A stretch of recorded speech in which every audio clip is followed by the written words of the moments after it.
আসসালামু আলাইকুম। দেশের যে পরিস্থিতি তা নিয়ে ভাবলেই মাথা ঘুরায়। মানে রাত্রে ঘুমায় নাই নিয়ে ভাবলে।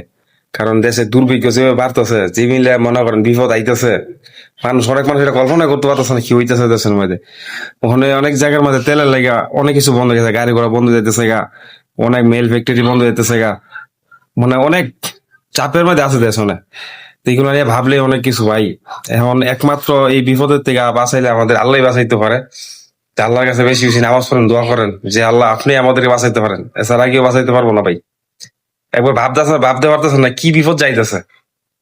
এই বিপদের থেকে একমাত্র আল্লাহ বাঁচাইতে পারে।